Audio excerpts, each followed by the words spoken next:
రాష్ట్రంలో red book రాజ్యాంగం బాగా అమలవుతున్నట్టుగా కనిపిస్తుంది. బాగా నిన్నటి నుంచి ఒక వీడియో సోషల్ మీడియాలో బీభత్సంగా వైరల్ అవుతుంది.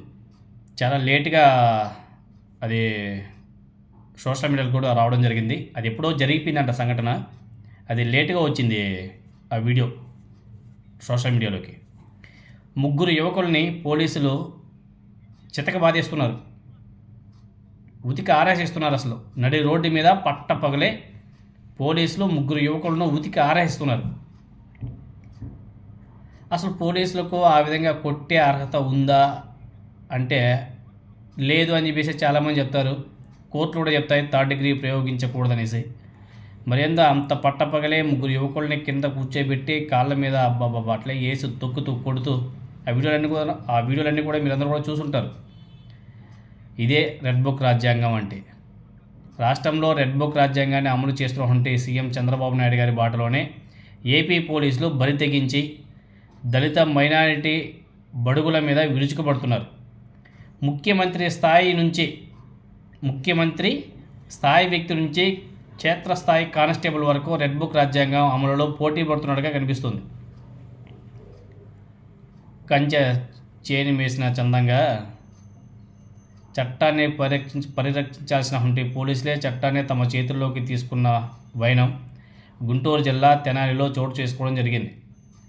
మానవ హక్కులను నడి వీధిలో నేల రాస్తూ పోలీసులు లాఠీ స్వైర వివాహారం చేశారు. మామూలు కుడి కాదు. అసలు ఆ వీడియోలు చూస్తుంటే చాలా బాధేసింది. పట్టపగలే ముగ్గురు దళిత మైనారిటీ యువకుల మీద వీరంగం చేశారు పోలీసులు. బహిరంగంగా నలుగురు చూస్తుండగానే కర్కశంగా విరుచుకుపడ్డారు పోలీసులు. యువకులను రోడ్డు మీద కూర్చోబెట్టి ఇద్దరు పోలీసు అధికారులు లాఠీలతో విచక్షణారహితంగా కొట్టినటువంటి ఘటన మన మంత్రి నాదెండ్ల మనోహర్ గారి ఇలాకానే అది గుంటూరు జిల్లా తెనాలిలో జరిగింది. ఇప్పటి వరకు ఏ రాజకీయ నాయకుడు, ఏ మంత్రి, ఏ ఎమ్మెల్యే స్పందించలే.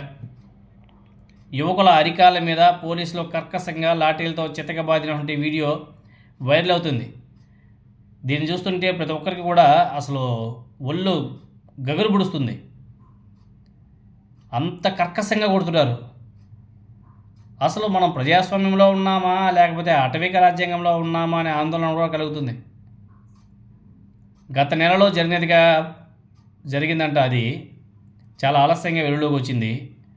పోలీసుల చేతిలో చావు దెబ్బలు తిన్నది దళిత మైనారిటీ యువకులు. వీరిలో ఇద్దరిది తెనాలి అంట, మరొకరిది మంగళగిరికి చెందినటువంటి వ్యక్తి అంట. వీరిని చిత్రహింసలకు గురిచేసింది తెనాలి టౌన్ సిఐ రాములు నాయక్, అదేవిధంగా 3 టౌన్ సిఐ రమేష్ బాబు. వీరిద్దరు జనం చూస్తుండగానే ఆ కుర్రోళ్ళు వేడుకుంటున్నా వదలలే.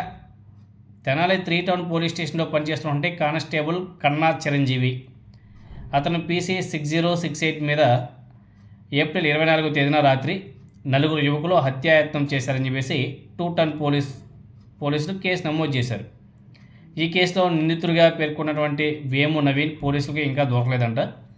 చేబ్రోలు జాన్ విక్టర్, అతను తెనాలికి చెందినటువంటి వ్యక్తి అంట. అదేవిధంగా దోమా రాకేష్, అతను కూడా తెనాలియే. తర్వాత షేక్ బాబులాల్ మంగళగిరి అంట.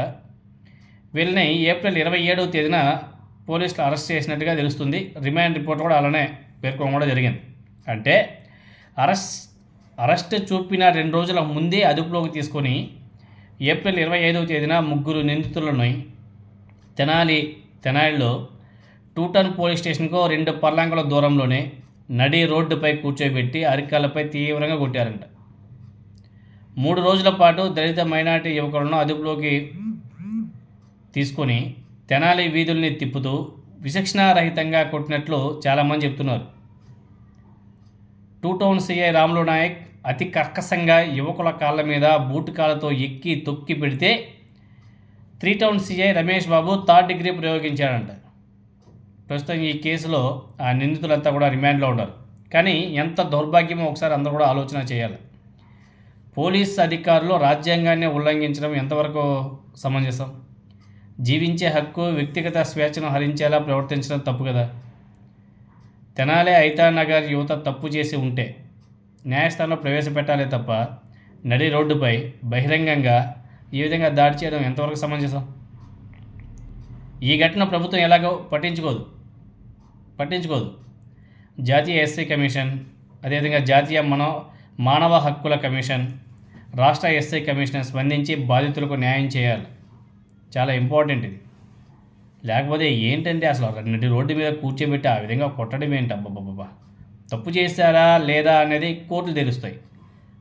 కోర్టు అనేది ఉంది, న్యాయస్థానాలు ఉన్నాయి, అక్కడ తెలుసుకుంటారు. అంతేకాని మనం ఈ విధంగా మన చేతుల్లో అధికారం ఉంది కదా అని చెప్పేసి ఆ విధంగా రోడ్డు మీద పెట్టి ఆ విధంగా కొట్టడం ఏంటి? ఎవరో ఒక కుర్రాడు పాపం తన కాళ్ళలో చేతిలో రాడ్లు కూడా పెట్టారంట. ఇప్పుడు ఏదో యాక్సిడెంట్ జరిగితే అతని కాళ్ళలో ఇనుప రాడ్లు పెట్టారంట. అట్టని చెప్పేసి చెప్తున్నా కానీ ఆ పోలీస్ అధికారులు ఏమాత్రం కనికరించకుండా బాధుడు. ఏందో అసలు ఒక బీహార్ లాగా తయారైపోయింది ఆంధ్రప్రదేశ్.